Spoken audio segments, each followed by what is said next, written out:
Bonjour, toujours dans la série des vidéos concernant l'utilisation de la TeX par les sciences physiques, je vous propose aujourd'hui le schéma d'une pile en utilisant TIGS.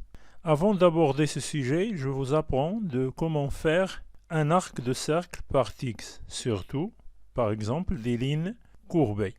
Car le but de notre vidéo d'aujourd'hui, c'est de faire ce schéma-là. C'est le schéma d'une pile chimique cuivre-zinc.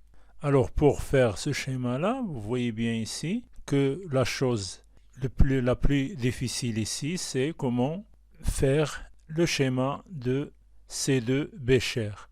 On doit faire ici des lignes courbées, les deux béchers et aussi le pont ionique.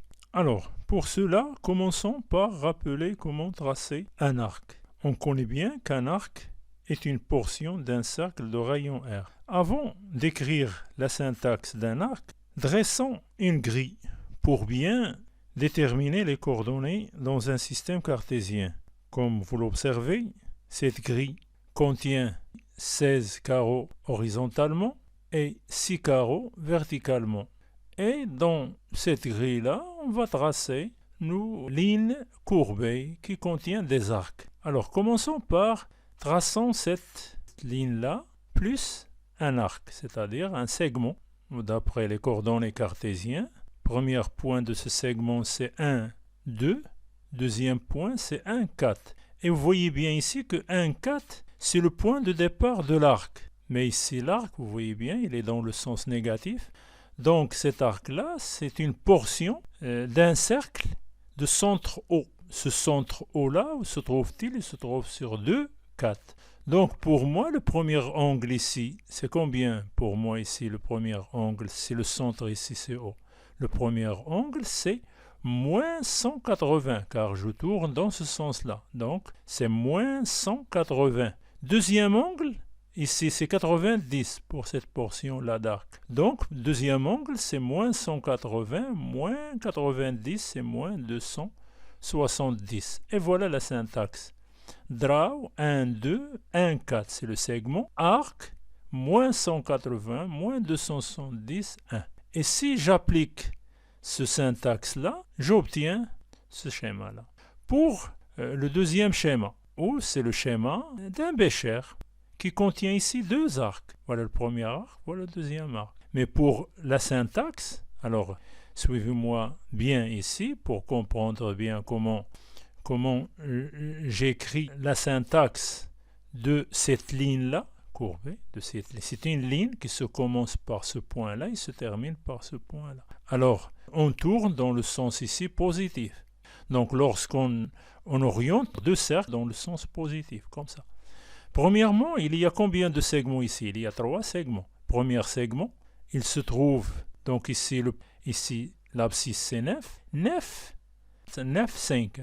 Donc, le premier segment va commencer de 9, 5 jusqu'à 9, 1. Et 9, 1, c'est le point de départ de notre première portion de cercle. Le cercle ici, de centre, ici, le centre, c'est 10, 1. Donc, pour moi, premier angle, ici, le voilà, c'est 180. Deuxième angle, c'est 270. Voilà, 180, 270, le rayon, c'est 1. Et je passe directement de ce point-là, donc l'arc me donne ce point-là. C'est le point ici, 10, 0.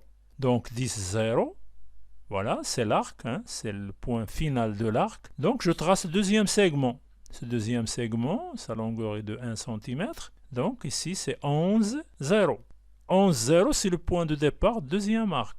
Le deuxième arc, toujours dans le sens positif, il commence de 200, l'angle, le premier angle c'est 270, car c'est ça le cercle. Il donne 270, 360. Le rayon c'est 1. Et enfin, dernier point, le point d'arrivée c'est 12, 5. Et voilà les deux schémas. Alors maintenant, dans TeX-Makar, on ouvre un nouveau fichier. On fait copier et coller le préambule de notre dernier fichier. Et dans l'environnement, Begin Document, End Document, on écrit notre premier titre Section exemple des lignes courbées par Tix. Exemple 1 pour tracer un arc dans l'environnement Begin. Begin document, end document. J'écris Begin centre, end centre. Begin Tix picture, end Tix picture. Donc Tix picture, je prends l'échelle égale à 1, ultratic. Premièrement, on trace notre grille. Grey 20, tin 00, grid C6. Et on trace notre cercle comme vous avez vu. Draw bleu 20, 2, 4, cercle, rayon 1.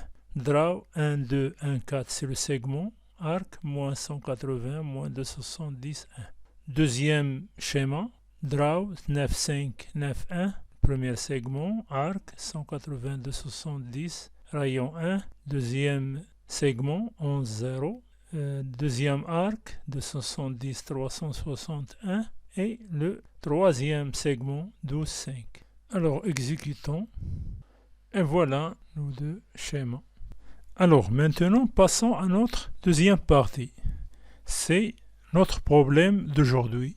Dessiner la figure d'une pile électrochimique cuivre-zinc. Donc, dans notre fichier de TextMaker, on va écrire deuxième partie, c'est section utilisation de Tix dans la TeX, pile électrochimique cuivre-zinc.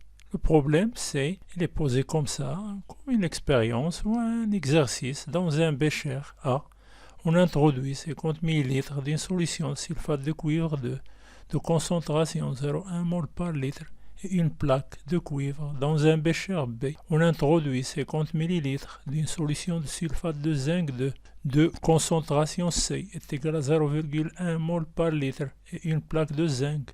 On relie la solution des deux béchers à l'aide d'un papier filtre imbibé dans une solution aqueuse. C'est le chlorure de potassium K+, Cl-. On branche en série entre les deux plaques une résistance 1 ampère-mètre ou 1 milliampère-mètre. Voilà le schéma de cette pile électrochimique. Donc vous voyez bien que cette pile électrochimique, disons qu'elle est constituée par combien de parties? Il est constitué par, disons, 4 parties. Première partie, c'est la grille, plus le circuit électrique, plus le bécher 1, plus le bécher 2, plus les électrodes, et enfin, plus le pont ionique, et enfin la légende. Donc la légende 1, pont ionique 2, les électrodes 3, bécher 1 et 2, 4, 5, et le circuit électrique c'est 6, et le dernier, c'est la grille. Alors, commençons premièrement par dans un environnement, c'est-à-dire toujours dans l'environnement Begin, document, end document. On ouvre un nouvel environnement de Begin Tix Picture, end Tix Picture, en définissant une grille de 16 carreaux horizontales et 12 verticales. La même chose, draw, grey, 20, tin, 00, grid, 16, 12. C'est une grille. Et pour le circuit électrique, alors pour le circuit électrique, j'enlève ce pourcentage. Voilà notre circuit électrique, il contient une résistance et 1 milliampère-mètre qui se forme d'un cercle. Donc, c'est-à-dire dans ma grille ou dans le schéma qu'on a déjà vu, on va tracer des segments et un rectangle et un cercle. Donc, premièrement, je définis ici une option pour l'aspect de la ligne que je trace, ou les segments que je trace. Je lui donne 3 points, l'inuidite 3 points, et je commence à tracer mes segments. 2, 6, 2, 8, 4, 8. Donc ça, c'est 2, 6, 2, 8. Ce sont une ligne, un segment vertical. 2, 2, CX, 6, 8, on va vers le haut de 2 cm. Et puis, on trace un autre segment horizontal de 8, 4, 8. Donc, Y est égal à 8. X varie de 2 jusqu'à 4. Et ici, je trace mon rectangle. Mon rectangle, il aura la largeur, bon, pour la largeur, c'est 4, 5,5. Donc, la largeur ici, c'est 1,5. Et la hauteur, c'est 7,5 à 8 8,5. Donc 8,5 moins 7,5, donc il me donne 1 cm. Voilà mon rectangle. Et j'écris au centre de ce rectangle R, c'est la résistance. Deuxième segment, au troisième segment, 5,58 jusqu'à 7, 8. Et entre 7,5, 8 et 8, 8, je trace mon cercle. De rayon 0,5 et de centre 7,58. Et j'écris au centre milliampères. Et enfin, je termine par les deux segments. Un segment horizontal, 8, 8, 10, 8.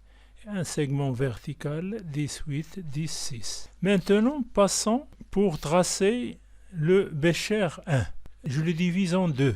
Première figure, c'est le remplissage, c'est-à-dire qu'est-ce qu'il représente le remplissage? Il représente la solution de sulfate de cuivre. Donc le sulfate de cuivre, c'est un peu bleu, je lui donne une couleur ocre 20%.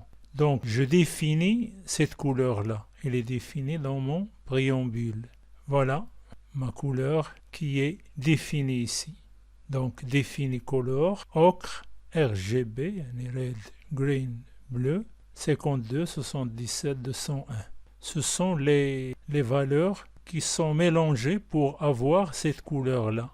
Alors, voilà, donc le remplissage sera par cette couleur-là et je trace la figure qui va représenter la solution de sulfate de cuivre. Premièrement, je trace le premier segment. Il commence de 1,4 à 1,2. Attention, 1,2. Ici, c'est le point de départ de mon arc. L'arc qui a pour centre ici, attention, le centre c'est 2, 2.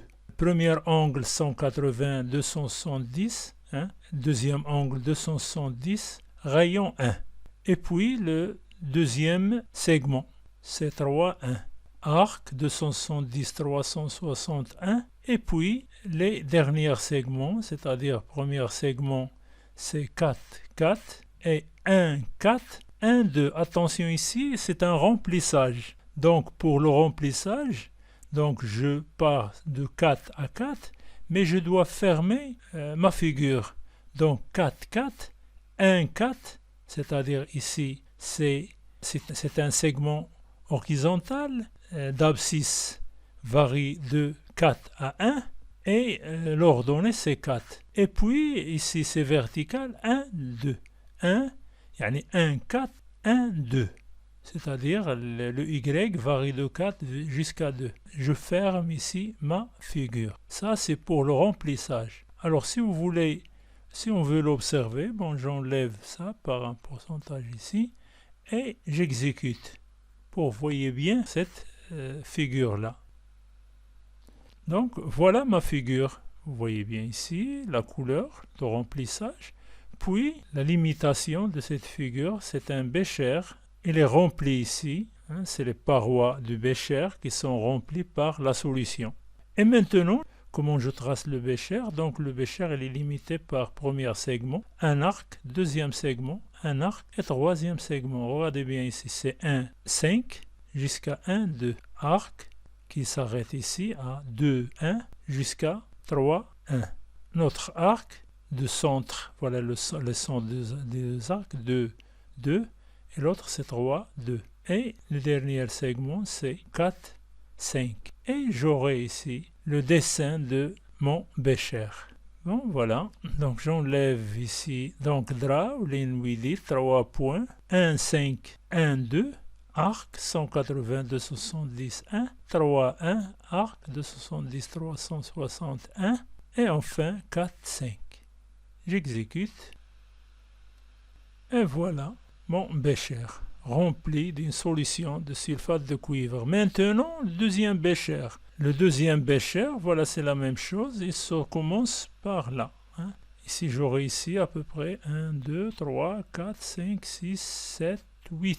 Il commence de 8 jusqu'à 8, 9, 10, 11. Jusqu'à 11.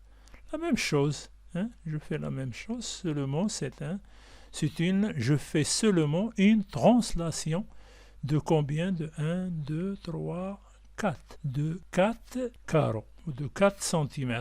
Bon, Bécher 2, le remplissage premièrement, le même, c'est la même chose. Ici seulement, je change la couleur de la solution. J'écris ici gray, 20%. 8,4, vous voyez bien ici, je fais seulement ici une translation. Ici, la dernière point ici, c'est quoi? Ce dernier point n'est pas 1, mais la dernière point ici, c'est 4. Hein? C'est 4, donc ici, c'est 8. Donc, 4, 8, 2, arc, 180, 270, la même chose. 1, 10, 1, arc, 270, 360, 1, 11, 4, 8, 4, 8, 2. Et je dessine la ligne c'est-à-dire du Bécher. Draw ligne 8, 3 points, 8, 5, 8, 2, arc, 180, 210, 1, 10, 1, arc, 270, 361, 11, 5. Et j'exécute. Alors j'exécute. Alors si vous avez bien compris la première syntaxe du Bécher 1, alors le Bécher 2, la syntaxe du Bécher 2 sera très facile. Et voilà mon deuxième Bécher. Donc qu'est-ce qu'il me reste ici? Il me reste les électrodes plus le pont ionique ici. Et les électrodes ici. Bon. Alors maintenant pour les électrodes, il y a deux électrodes. Un électrode en cuivre, donc je le dis une RAID 40. L'inuidite des points, donc je lui donne un grand, pour un style un peu large, 10 points. 2, 1, 2, 6. Donc il sera vertical, donc 2, 1, 2, 6. Donc de 5 cm de hauteur. Deuxième électrode, donc sera sur au point 10, 10, 1, 10, 6, la même chose, mais il sera en greuil 40%. L'inuidite 12 points, donc un petit peu plus large que celle de cuivre. Et maintenant le pont ionique, la même chose pour le pont ionique. J'utilise aussi des arcs car il sera coudé dans les deux côtés ou deux arcs. Donc premièrement je commence 3, 3, 3, 5. Donc je tourne dans le sens négatif maintenant. Donc 3, 5 c'est le départ de mon arc. Donc moins 180, premier angle, deuxième angle, moins 270. C'est-à-dire je tourne dans le sens inverse, c'est-à-dire dans le sens contraire dans le même sens que les aiguilles de montre. Rayon 1, deuxième segment, 8, 6, arc, moins 270, moins 361, et enfin, dernier segment, 9, 3. Et j'exécute.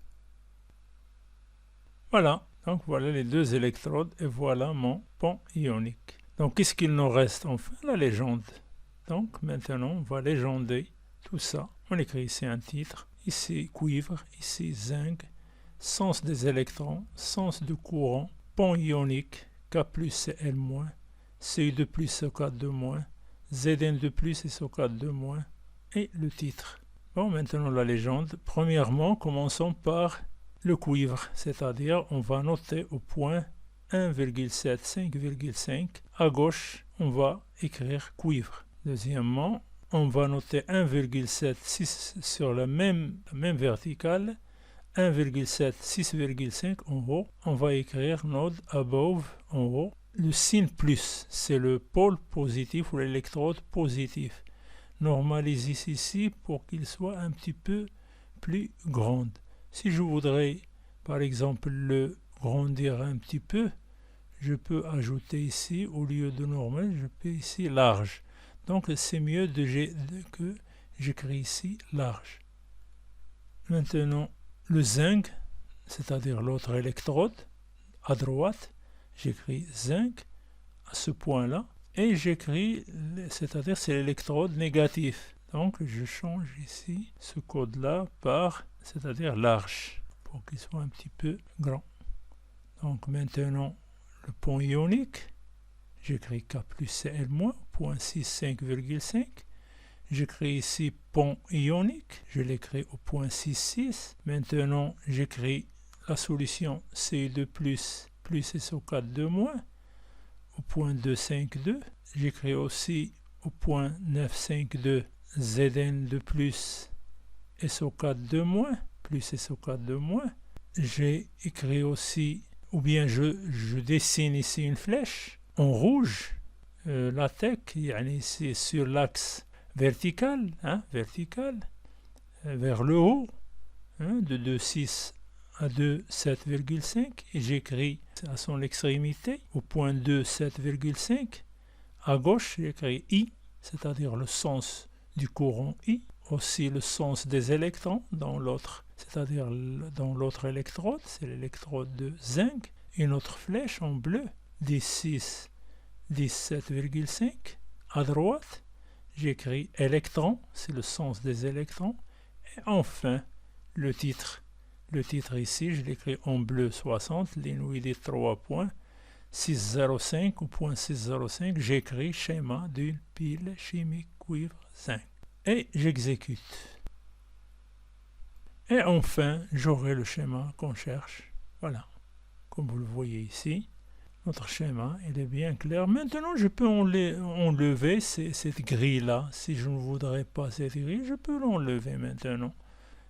C'est-à-dire la syntaxe pour la grille. Il sera au milieu de ma page. Et merci, et aux prochaines vidéos, Inch'Allah.